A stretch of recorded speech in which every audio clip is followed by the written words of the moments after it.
ठोक वार्तांकन रोखठोक बातमी। पंतप्रधान नरेंद्र मोदी यांनी देशवासियांना इंधन बचतीसह दैनंदिन आहारातील खाद्यतेलाचा वापर 10% कमी करण्याचं आवाहन केलंय। यामुळे आरोग्याला लाभ होण्यासह परकीय चलनही कमी होईल असं सांगण्यात आलं आहे।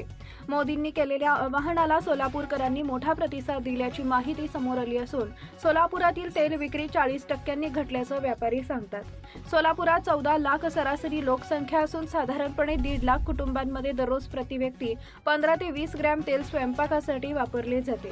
दररोज कोट्यावधी रुपयांच्या तेलाचा वापर होतो। तेलाचा आहारातील अधिक वापर आरोग्याला धोकादायक मानलं जातं। त्यामुळे यामध्ये नागरिकांनी 10% जरी वापर कमी केला तरी सोलापूर शहरातील लाखो रुपयांची बचत दररोज होऊ शकते।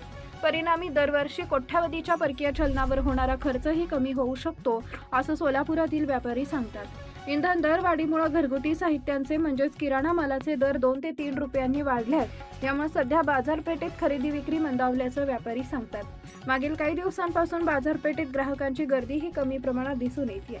तेलाचा भाव साधारण 2 ते 3 रुपयांनी महागले।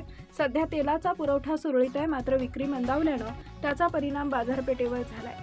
खरेदी विक्रीमध्ये झालेली घट ही मोदींच्या आवाहनाला सोलापूरकरांनी प्रतिसाद दिल्याचं चित्र दिसून येत आहे। महाराष्ट्रातील महत्त्वाच्या आणि ताज्या बातम्या पाहण्यासाठी आमच्या जय हो न्यूज चॅनलला सबस्क्राईब करा आणि बेल आयकॉन प्रेस करा।